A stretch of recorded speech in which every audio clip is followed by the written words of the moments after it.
नमस्कार. मी आरती गुप्ते. अभिवाचन आरतीचं ह्या माझ्या चॅनेलवर तुमचं सर्वांचं खूप खूप स्वागत. आज तुमच्या समोर सचिन शिव देशपांडे यांनी लिहिलेली एक खूप सुरेख कथा मी सादर करत आहे. वास्तविक खूप सुरेख हे असं नाही म्हटलं तरी चालेल, कारण त्यांच्या सर्वच कथा खूप सुरेख असतात आणि तुम्ही नेहमीच मी यात त्यांची कथा सादर केली की भरभरून प्रतिसाद देता आणि माझी खात्री आहे ह्यावेळेला सुद्धा तुमच्याकडनं खूप छान प्रतिसाद मिळणार आहे ह्या कथेला.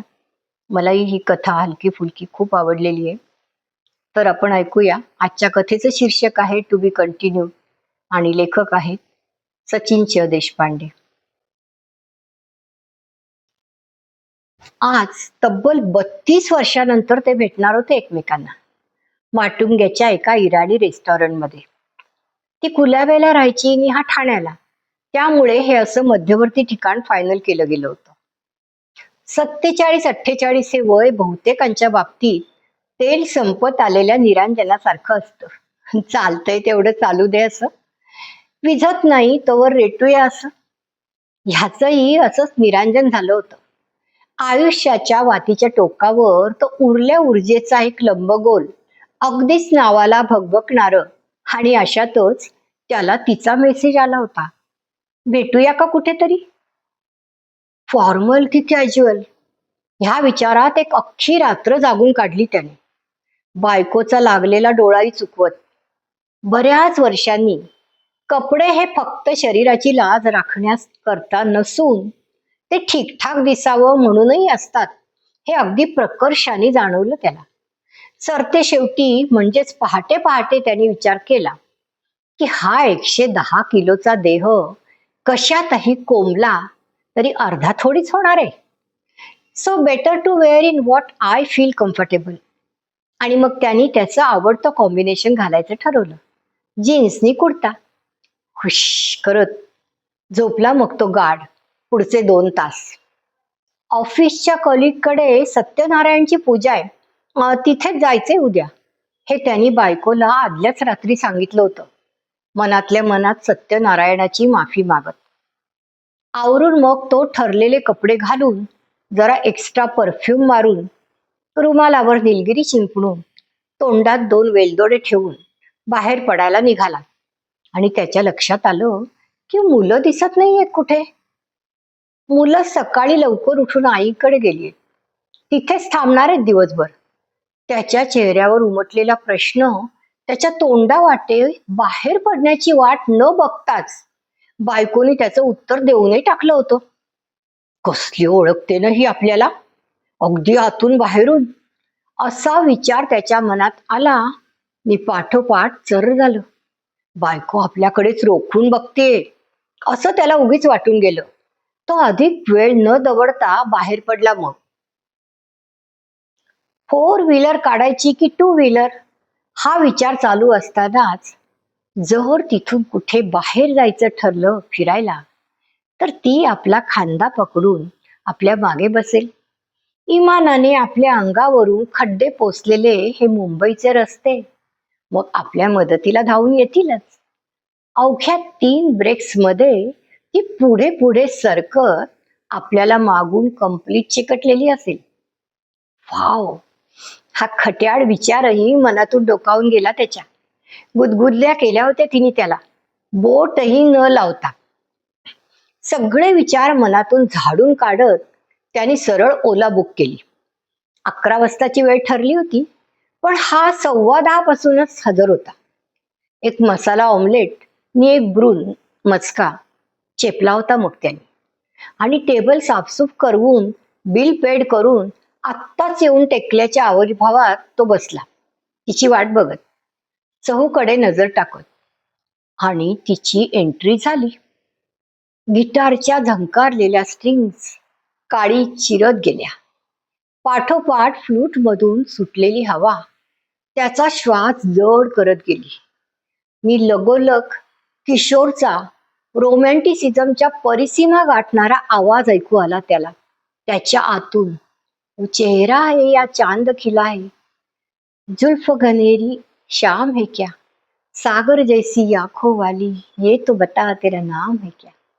लाल रंगाची साडी, त्याच रंगाचा ब्लाऊज, मोकळे सोडलेले केस उजव्या हाताने मागे घेत, घड्याळात 9 वाजल्यासारखा कोपऱ्यापासूनचा डावा हात पोटावर हलकासा टेकवत, कोपराशी अडकवलेली पर्स हिंकळवत, ती स्लो मोशन मध्ये आपल्याकडे येतेय असा भास झाला त्याला.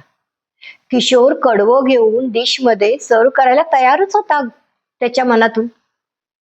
ये अरमा है शोर, शोर नहीं हो, खामोशी के मेले हो, इस दुनिया में कोई नहीं हो, हम दोनों ही अकेले हो.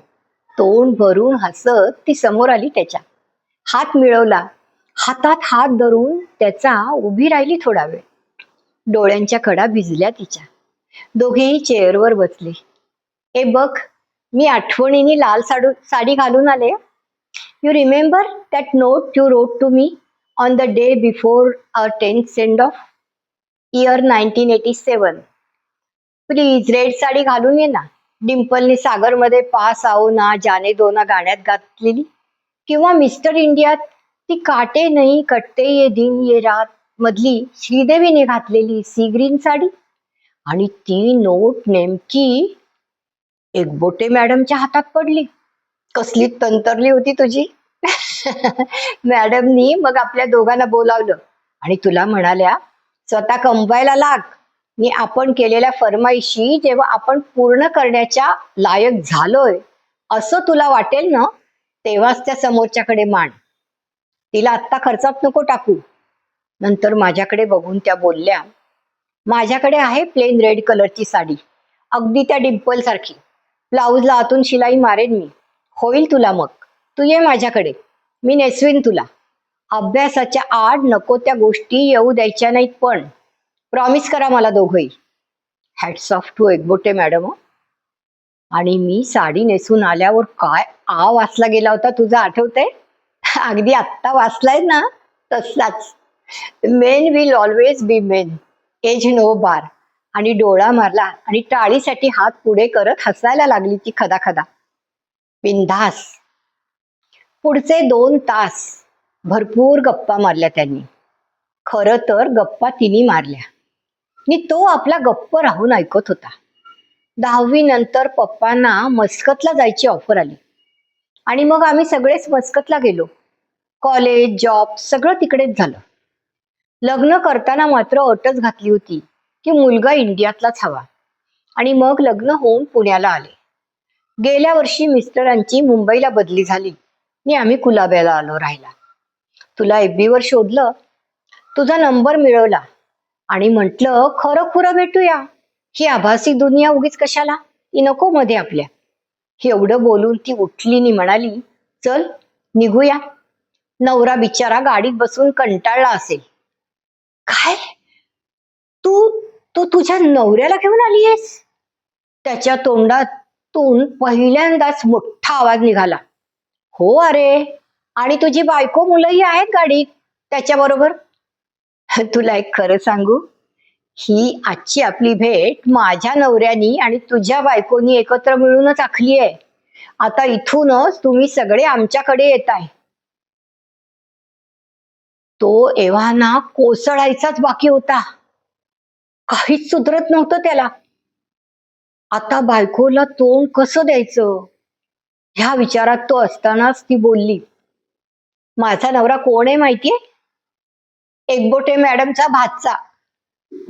आणि 8 ते 10 ह्या इयत्तेत एकमेकांबद्दल वाटणाऱ्या सुप्त आकर्षणाला अफेअर समजण्या इतका अपरिपक्व तो अजिबातच नाहीये रे.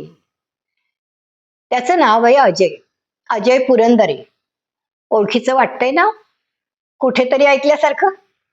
अरे, तुझ्या बायकोचा सख्खा चुलत भाऊ आहे तो. त्यामुळे अर्थार्थी तुझ्या बायकोचा एकबोटे मॅडमशी संबंध नसला तरी तिला आपली गंमत कळली होती माझ्या नवऱ्याकडून. मग ती आली होती आमच्या घरी एकदा. खूपच जॉलीनी गोड आहे हा तुझी बायको. आपल्या दोघांच्या आयुष्याच्या पुस्तकातल्या 15व्या चॅप्टर मधल्या पानाचा तो दुमडलेला वरचा कोपरा आपण भेटून सरळ करायला हवा, असं म्हणणं होतं तिचं. तुमचं त्या वयात अपुरं राहिलेलं निरागस प्रेम आता ह्या वयात निखळ मैत्रीच्या रूपाने टू बी कंटिन्यूड करा. मला खरंच खूप आनंद होईल, असंही पुढे म्हणाली ती. त्या दोघांचं म्हणणं पटूनच मी तुला मेसेज टाकला होता. थोडं थांबून त्याच्या भांबावलेल्या चेहऱ्याकडे बघून ती म्हणाली, तू नको टेन्शन घेऊ रे. तुझी बायको नाही ओरडणार तुला. आता आपल्या देशस्थानमध्ये नातेवाईकांचा गोतावळाच एवढा असतो की कोण कुठून कोणाचा काय निघेल ते सांगताच येत नाही. So just relax and take a chill pill. आणि अगदी खळखळून हसली ती. मन मुराद, त्याच्या अचानक लक्षात आलं की तिने त्याच्या त्या सुटलेल्या बेढपपणाकडे झुकू पाहणाऱ्या शरीरावर काहीच कॉमेंट केली नव्हती. कारण ते खरंच गौण होतं तिच्यासाठी. आणि ह्या वयात आत्ताही तिचं कमालीचं सुडौल आकर्षक असणं आता गौण ठरलं होतं त्याच्यासाठी. यावेळी त्याने तिचा हात हातात घेतला. मी मोकळेपणाने हसत तिचे आभार मानले. धावतच बाहेर जायला निघाला तो. तिच्या नवऱ्याला आणि त्याच्या बायकोला मनापासून थँक्स म्हणायला. आणि पाठमोऱ्या त्याला नक्कीच जाणवत होत्या, त्या काजळाला गालावर ओघळू देणाऱ्या तिच्या डोळ्यांच्या पुन्हा एकदा भिजलेल्या कडा. धन्यवाद. लेखक आहे सचिन शिव देशपांडे आणि सादर करती आरती गुप्ते.